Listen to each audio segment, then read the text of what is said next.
In the name of the God of love, whoever lives, that we may live in love. Amen.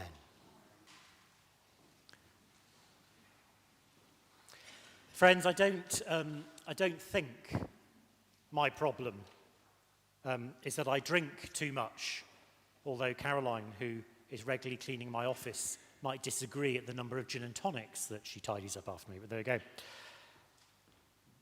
Nor do I think it's that I can't resist ginger biscuits, especially dunking them, or that I spend too much time scrolling on Facebook,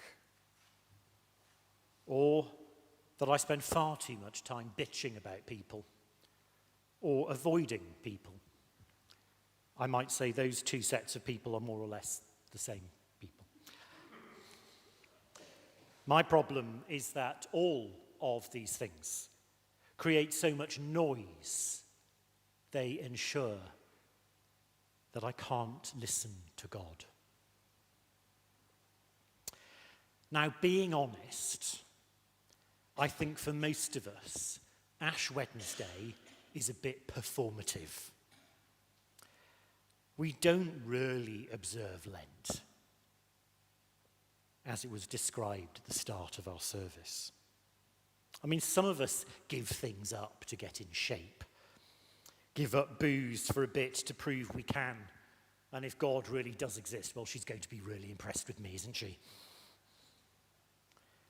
But it's all kind of, that giving upness of Lent is all kind of tied in with low self-esteem and not liking ourselves very much. I wonder, why is shame so often our default position? At the heart of our faith, as we heard in today's gospel, is a God who does not condemn, ever. Why do we so easily fall into a snare of a God who judges and who punishes, who makes us feel innately bad? Why do we find it so hard that God says to each of us, I don't condemn you? God does not say, well, I'll not condemn you if you get your crap together. Or I'll not condemn you until you're thinner. Nor when you've made yourself feel bad enough.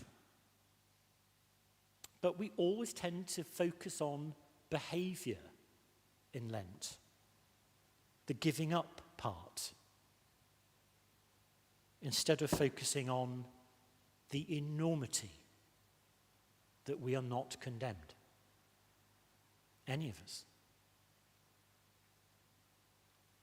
And by the time I get to our table of God's grace, I have made a lover of so many things, so many ideas, illusions, self-doubts, self-hatreds that are not anything to do with love.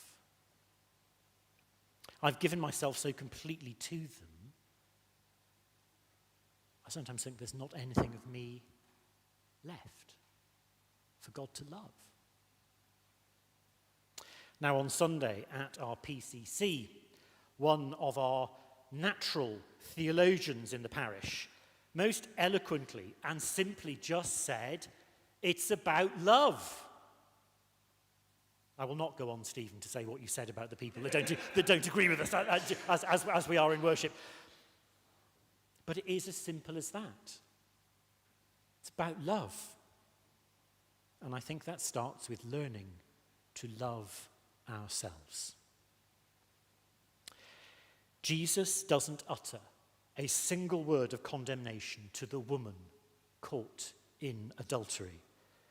Though I noticed the bloke she was presumably caught in the sack with gets off scot-free, and there's no mention of him. Don't ever believe that there isn't innate sexism, misogyny at the heart of our scriptural heritage. But nor does Jesus say to her, do what you want, love. And I don't think Jesus is saying, do whatever you feel like it. Just, turn up to church if you're bothered. so long as it doesn't interfere with your social life, that's enough.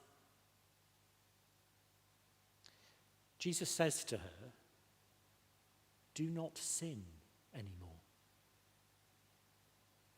Not in a condemning way, but simply don't do it. Stop doing it.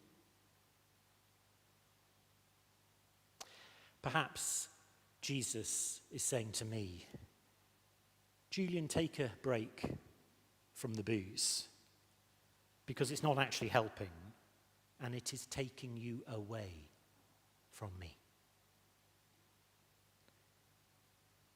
I think Jesus might be saying to me, Julian, get off Facebook, because when you're spending your time looking at that, you are not being attentive to the people around you, and that is where I am. And Jesus says, Julian, just cut out the bitching, because when you do, you turn people into objects. And when you avoid those people, you're avoiding me, because that is where I am.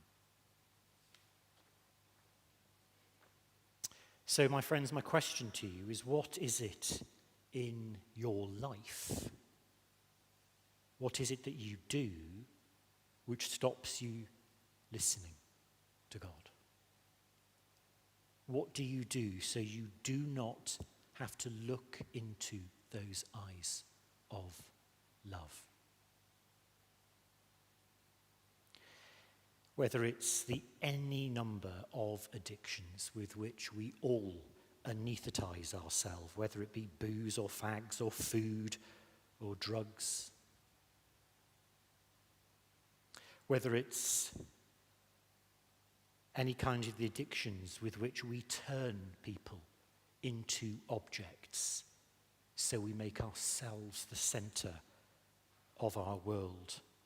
The pornographies of sex, the pornography of violence, or indeed the pornography of indifference to God's poorest children. Whether it's any of the addictions with which we keep ourselves small, whether it be work or status or wealth, or playing little me. Jesus, I think, is saying, love, I don't condemn you. And stop it.